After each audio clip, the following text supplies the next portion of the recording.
The day I learned what betrayal truly felt like, I was sitting at the small oak kitchen table in our Arizona ranch house, surrounded by a dozen college acceptance letters. Yale, Columbia, Caltech. The names practically glowed in the sunlight streaming through the dusty window. My fingers shook as I opened the latest one.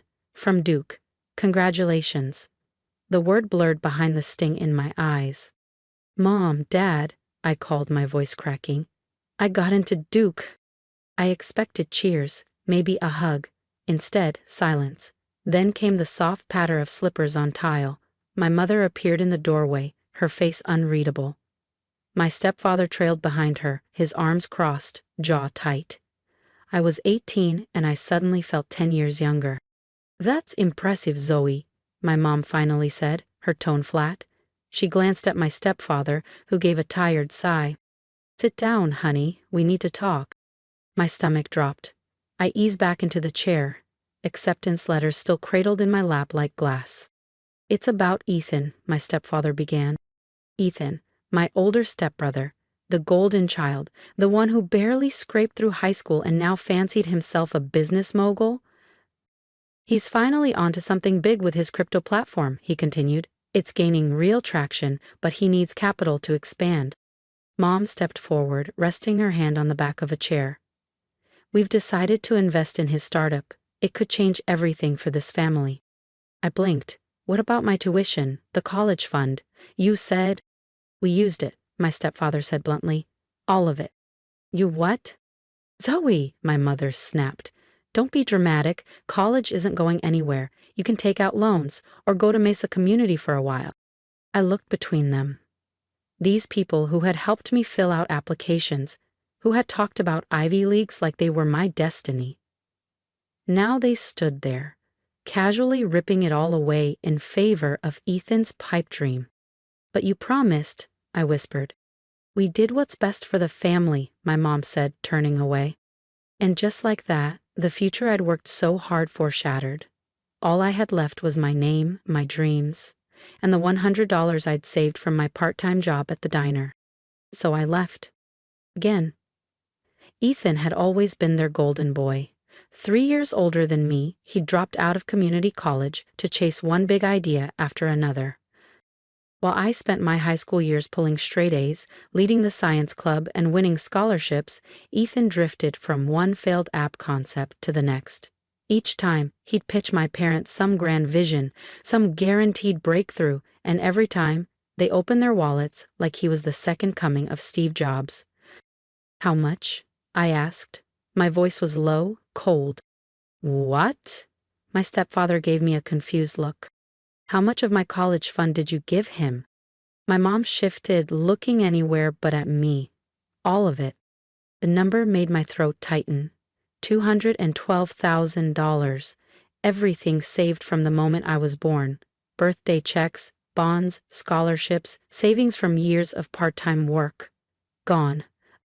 I stood up so fast my chair clattered to the floor. Did you even ask me? That was for my future. Zoe Marie Parker. My stepfather's voice thundered through the kitchen. Enough. This was a family decision. A decision I had no part in, I snapped back. Ethan's project could change everything, my mom said quickly. He just needs this one boost. But what about me? My Duke acceptance, my dream? My voice cracked. My stepfather's jaw tightened. If you can't see that this is what's best for the family, maybe you're not ready for adult decisions. Cool off in your room. I stared at them. At their disappointment, not in what they'd done, but in me for questioning it. And that's when it hit me. I'd never really been part of the plan. I was the reliable one, the safe bet, the one they could sacrifice. I didn't cry when I got to my room. I didn't scream. iPad, jeans, hoodies, toothbrush, laptop, passport, birth certificate, the prepaid emergency credit card my aunt gave me last Christmas, and, from my nightstand drawer, the $100 I hadn't deposited yet, tutoring money I planned to use for a Duke hoodie. I paused only once, watching from the window as Ethan's Tesla pulled into the driveway, all confidence and grins. My parents lit up as he walked in. Their golden boy. They didn't even knock on my door. I sat at my desk and opened my laptop. First, an email to Duke. Dear Admissions. With deep regret, I must decline your offer. Due to unexpected financial hardship, I will be unable to attend this fall. Thank you for the opportunity. Sincerely, Zoe Parker. Next, a short message to my parents. You've made your choice, now I'm making mine. Don't look for me. Then I powered off my phone, yanked out the SIM, and tossed it in the trash. I slung my backpack over my shoulder, gave one last glance to my trophies and certificates, evidence of a life spent trying to win their approval, and climbed out the window, just like I did when I was 14 sneaking out for stargazing nights. My feet hit the ground. I didn't look back. In my pocket was $100. In my heart was the fire of a girl determined to rise without help, without praise, and without family. I didn't know then that in 10 years I'd be sitting across from them in a boardroom, their desperate eyes begging for a lifeline from an investor they didn't recognize as their daughter.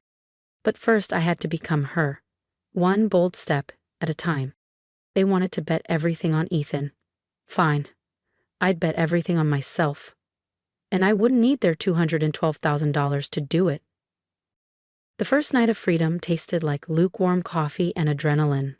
I sat in a 24-hour diner just outside Phoenix, Arizona. My backpack rested against my legs like a safety net, while my phone screen dimmed to black, battery finally dead. Before it shut off, I saw the tally: 12 missed calls from Mom, 4 from my stepfather, and 1 smug text from Ethan. Don't be dramatic, Zoe, come home. I ordered another cup of coffee. My fingers trembled as I spread my remaining cash across the chipped Formica tabletop. $86.27. The bus ticket from Mesa to Phoenix had taken more than I expected. Refill, hon? The waitress asked, balancing a tray of hash browns. Her name tag read Irene, 5 faded stars below it. Thanks, I said. Then a pause. Are you guys... Hi. She raised an eyebrow, eyeing the tailored blazer, the laptop, and the nerves I couldn't hide. Kitchen help, she finally said. Graveyard shift, $12 an hour plus pooled tips. I nodded. I'll take it. There's a weekly rate motel down the road. Tell Dave I sent you. He'll knock $20 off. That night, in a motel room that smelled like bleach and desperation, I flipped open my laptop. My acceptance letter to Duke was still tucked into the side pocket of my bag, a relic of the life I'd left behind. As I stared at it, something sparked. I used to tutor kids in chemistry and calculus. Wealthy families from Scottsdale who wanted to see results. I charged $60 an hour. They always came back for more. Now, I saw the opportunity. I opened a blank doc and started typing. Clear path tutoring, elite academic coaching by a Duke-admitted scholar. I worked through the night. Using my web design skills from AP Comp Sci, I built a simple site, polished the wording, then spent $30 at a print shop down the block for business cards. For the next 6 months, I lived on 4 hours of sleep and 2 jobs. From 10 p.m. to 6 a.m., I scrubbed dishes and prepped orders at the diner, learning inventory, margins, and staff dynamics from Irene, who turned out to be a former accountant who bought the place after a divorce. From 9 a.m. to 5 p.m., I took on tutoring clients. My first was the son of a motel guest, struggling with AP Bio. Word of mouth spread like wildfire. Within weeks, parents from wealthier parts of town were paying me to drive out and coach their kids. They didn't care about my name. Zoe Parker became Z Carter. A fresh identity for a fresh start. By month 3, I was making more in a week than I had in a month at the diner. I quit the kitchen job, though I still dropped by every Sunday to help Irene with her books. She'd become my unlikely mentor. You've got a head for numbers, she said once. But you're dangerous because you actually give a damn. She was right. My students didn't just want help, they wanted hope. A chance to break into elite schools just like I once dreamed of. And I knew how to get them there. One afternoon, while helping a student draft a personal essay, his mom looked up from her phone and said, half joking, "If only I could clone you, every parent in Phoenix would pay for another you." That night, I couldn't sleep. Trust myself? No. But scale? Absolutely. I messaged a few peers, students who had deferred Ivy League admissions or were on gap years and needed income. I offered them 70% of client fees to work under my brand, using my methods and materials. I'd handle marketing, scheduling, and client outreach. Within 2 months, ClearPath Tutoring had 5 tutors. By month 6, we had expanded to Tempe, Flagstaff, and even Las Vegas. My first $100,000 came faster than I could have imagined, split between tutoring and smart investments in undervalued edtech stocks I learned about from clients' parents. I lived simply. Cheap rent, no car, no splurges. Every dollar went back into growth. One of my students was Lila Chen, daughter of Phoenix investor Jason Chen. One day during a break, I spotted an investor pitch deck on the kitchen table. "Dad's nervous," Lila said casually. "His company's running low on cash, and they can't find smart money investors." My eyes locked on to the first page. Phoenix Tech Solutions seeking strategic capital partnership. And just like that, I saw the next level. If you felt the sting of being underestimated and dreamed of turning it into your greatest strength, make sure to subscribe so you don't miss what Zoe does next. Because this story is just getting started. The new energy storage venture was collapsing under its own weight, but Ethan was in too deep to back out. It was eerily familiar. Energy storage, just like his last dozen revolutionary ideas. That night, I stayed up researching Chentech's prototype, the one I saw on Jason Chen's desk. By sunrise, I knew 2 things. First, their core tech approach was fundamentally flawed. And second, I knew exactly how to fix it. It took me 3 weeks to land a meeting with Jason Chen, leveraging every relationship I'd built through my tutoring clients and mentors. When I finally sat across from him in his sleek downtown Phoenix office, he looked intrigued but skeptical. "Miss Carter," he said, steepling his fingers, "my daughter says you're brilliant, but what makes you think you understand high-level energy storage?" I opened my laptop and started my presentation. 4 hours later, he wasn't skeptical anymore. His tone had changed. "You want in?" he asked. "I'll offer 30% equity if you can deliver." I countered immediately. "Make it 40% and give me full control of the technical side." He agreed. 6 months later, Chentech's updated system, designed under my direction, was making headlines as the future of energy storage. The technology Ethan had always dreamed of creating, I'd actually brought it to life, not with a handout, with a pitch, a prototype, and results. My net worth hit 9 figures, seemingly overnight, but I didn't stop there. Using Chentech's credibility as a launchpad, I began quietly acquiring distressed tech startups in the energy sector. Each acquisition was made through layers of holding companies, trusts, and private capital networks. Zoe Parker disappeared from the business scene entirely. Z. Carter, founder of ClearPath Holdings, took her place. I moved from Phoenix to Los Angeles to San Francisco, always staying ahead of any family connections that might catch on. I didn't want their attention, not yet. But I watched them. Through carefully planted contacts and private reports, I kept track of my family's slow collapse. Ethan's ventures failed, again and again. My parents sold properties to cover the losses. The Parker family name, once respected in Arizona's business scene, was now whispered with pity. Then, one Monday morning in my penthouse office in Soma, my assistant laid a file on my desk. "You'll want to see this," she said. I opened it and smiled. Parker Innovations is seeking investors. They were desperate, barely solvent. Ethan had convinced them to take one last shot, with tech eerily similar to the system I'd perfected with Chentech. My father was meeting with potential investors that Friday. "Set a meeting," I said. "Use ClearPath Holdings. Let's see if they recognize the daughter they wrote off." The Parker office hadn't changed.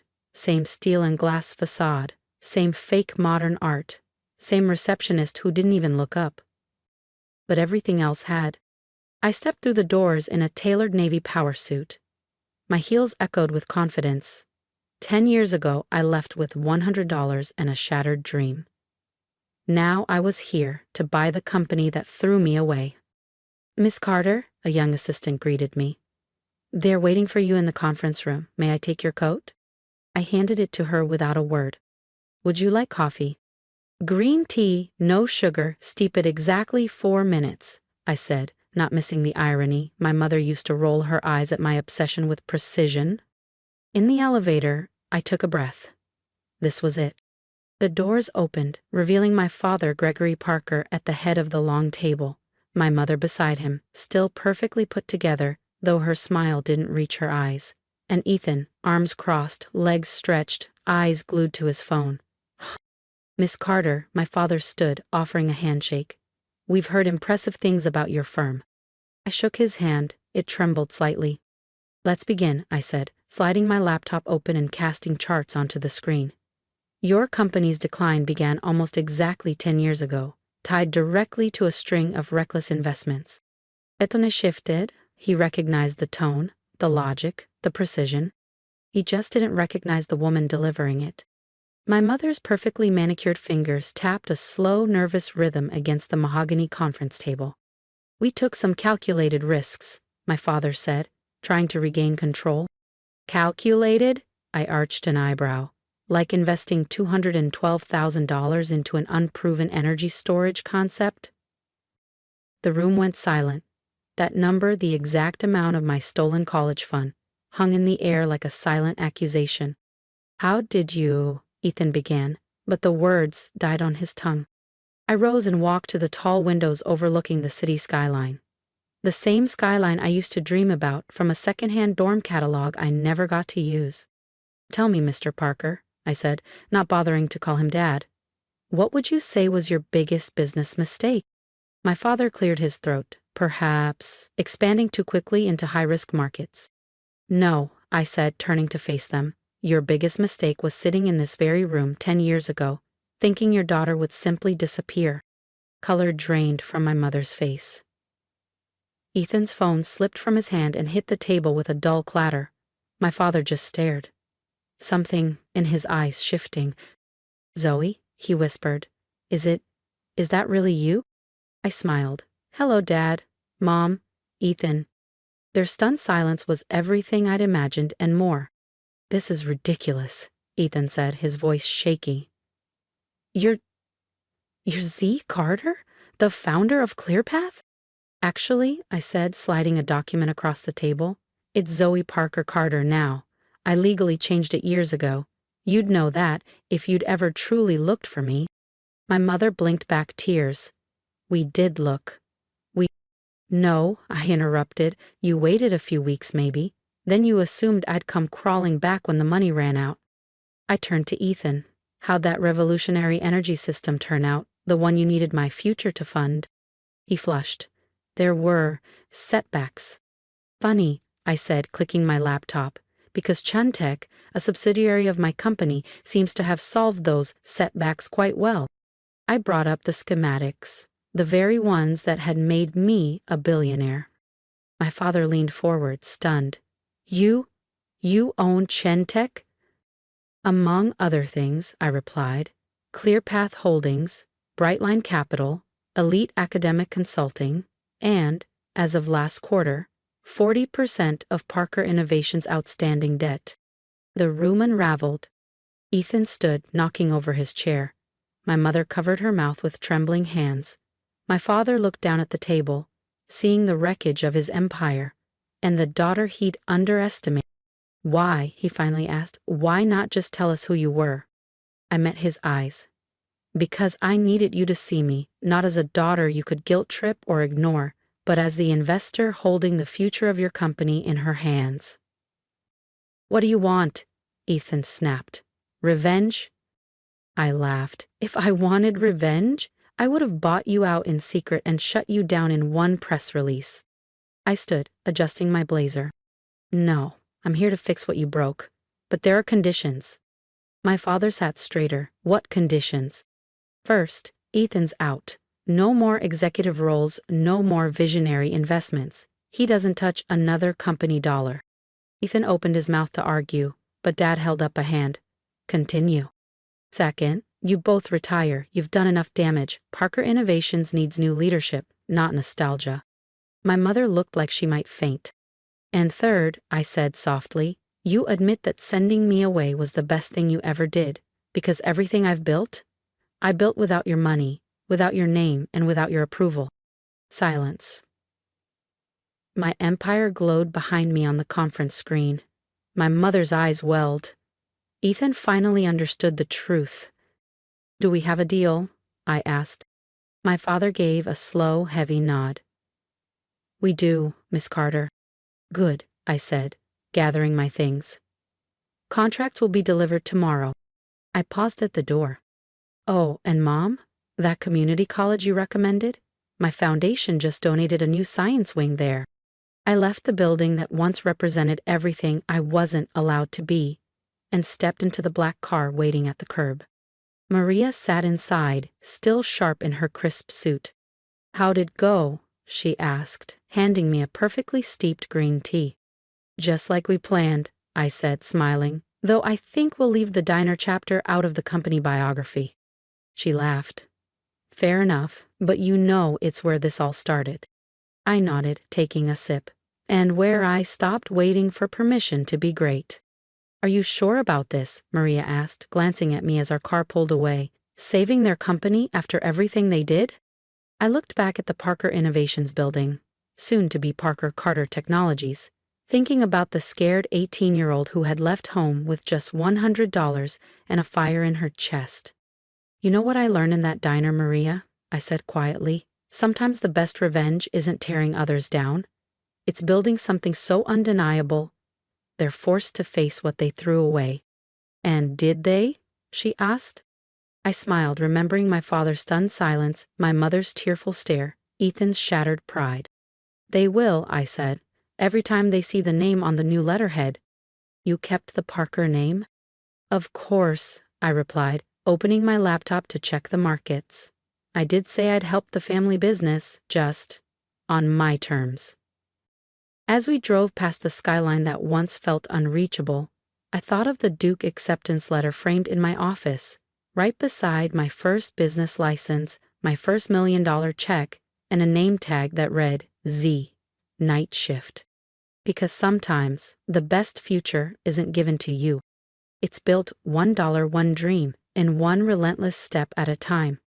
Thank you for listening to my story, for walking beside me through the quiet heartbreaks and the loud victories.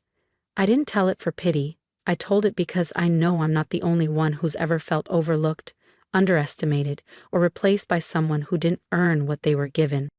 If my story spoke to you, leave a comment below. Tell me what part hit you the hardest. Tell me if you've ever been in my shoes, or if you're still trying to find your way out of them. I read every message. And if you believe in second chances, in building something from nothing, in rising after being written off, hit that subscribe button and join me here. This channel isn't just about stories, it's about truth, grit, and the quiet strength inside people like us. Here's my advice. Stop waiting for permission to become who you already are. The world won't always cheer you on. Sometimes the very people who should believe in you won't. That's okay. You don't need their applause. You need your own belief, your own fire, your own first step. Whether you're starting with $100 or a broken heart, remember this.